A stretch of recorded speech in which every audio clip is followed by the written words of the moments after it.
বাটা মশলায় কোরবানির মাংসটা একবার এভাবে রান্না করে দেখুন, দ্বিগুণ একটা টেস্ট পেয়ে যাবেন। আর দীর্ঘদিন ফ্রিজে পড়ে থাকার পরেও যদি আপনি কোরবানির মাংস এভাবে রান্না করেন না, দারুণ টেস্ট আসবে, বুঝতেই পারবেন না বেশি দিনের মাংস।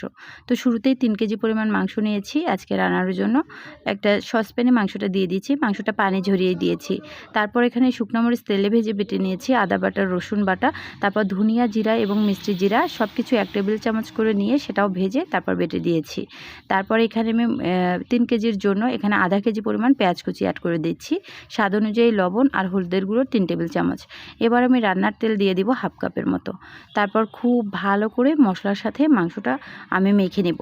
মাখানোর কাজটা অবশ্যই ভালো করে নিতে হবে। আর কোরবানির দীর্ঘদিন পড়ে থাকা মাংস যখন আপনি এভাবে রান্না করবেন, তখন কিন্তু এই মাখানো মাংসের সাথে 1 চিল লেবুর রস অ্যাডজাস্ট করতে পারেন। তাতে করে ফ্লেভার সুন্দর আসবে, আর তাছাড়া তাড়াতাড়ি সিদ্ধও হয়ে যাবে, আর গন্ধও থাকবে না কোনো। আর মাংস রান্নার ক্ষেত্রে না সবসময় একটু গরম পানি অ্যাড করার চেষ্টা করবেন, তাতে করে সিদ্ধও দ্রুত হয় আর তাছাড়া কোনো বাজে গন্ধ থাকে না।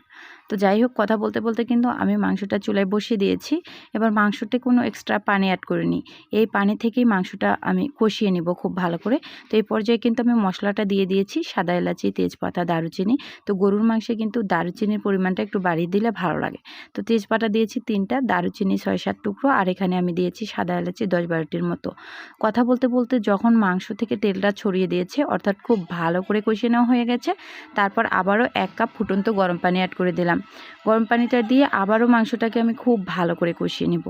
বেশ কিছুক্ষণ কষিয়ে নিলে না মাংস রান্নার টেস্টটা খুব ভালো আসবে। বিশেষ করে গরুর মাংস, বুটের ডালের ঘাঁটি আর আলু ঘাঁটি হয়তোবা অনেকে খান না, এই 3টা জিনিস রান্নার ক্ষেত্রে যত কষাবেন তত টেস্ট আসে। এটা আপনি ফলো করে দেখতে পারেন। সো যাই হোক, কথা বলতে বলতে আবারও কিন্তু খুব ভালো করে কষিয়ে নিচ্ছি। রেসিপিটা ভালো লাগলে ইউটিউব, ফেসবুক যেখান থেকে দেখেন না কেন আমার পরিবারে যুক্ত হয়ে যাবেন।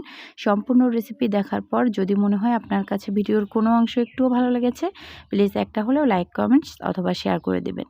তো তারপর কিন্তু কষিয়ে নেওয়া হয়ে গেলে এখানে আমি আবারও 3 কাপ পরিমাণ পানি দিয়ে দিলাম। এবারও কিন্তু আমি ফুটন্ত গরম পানি অ্যাড করে দিচ্ছি। এখন অপেক্ষা করব পানিটা শুকিয়ে আসা পর্যন্ত। যেহেতু মাংসটা আমার অলরেডি সিদ্ধটা হয়ে গেছে কষিয়ে নেওয়া পর্যন্ত। গরম পানি দিলে আর লেবু রস দিলে না একেবারে দ্রুতই কিন্তু মাংসটা সিদ্ধ হয়ে যায়, ট্রাই করে দেখতে পারেন। তো চুলা থেকে নামিয়ে ফেলেছি, দেখতে পাচ্ছেন মাশাআল্লাহ কত সুন্দর লোভনীয় কালার এসছে। এ পর্যায়ে একটু ভাজা জিরের গুঁড়ো অ্যাড করে দিচ্ছি। নেড়েচেড়ে এখন আমি পরিবেশন করে দেখিয়ে দেবো। ভাত, রুটি, পোলাও, পরোটার সাথে আর কি লাগে বলেন তো? দারুণ স্বাদের এই রেসিপিটা থাকলে না আপনার মন প্রাণ জুড়িয়ে যাবে এবং পরিবারের সবাই পছন্দ করে খেয়ে নেবে। গরুর মাংস তো আমরা সবাই কম বেশি রান্না করতে পারি, তারপরেও না এক এক রান্নার এক এক রকম টেস্ট। আমি নিজেও কিন্তু 3 থেকে 4 রকম করে রান্না করি, কখনোই একভাবে গরুর মাংসটা রান্না করি না। তবে দীর্ঘদিনের মাংস, বেশি দিনের মাংস এভাবে রান্না করলে টেস্টটা বেশি পাওয়া যায়। এটা আপনারা বানিয়ে দেখতে পারেন। তো যাই হোক, রেসিপি ভালো লাগলে আবারও বলছি লাইক, কমেন্ট, শেয়ার করবেন। এতক্ষণ রেসিপিটা দেখার জন্য অসংখ্য ধন্যবাদ। আল্লাহ হাফেজ।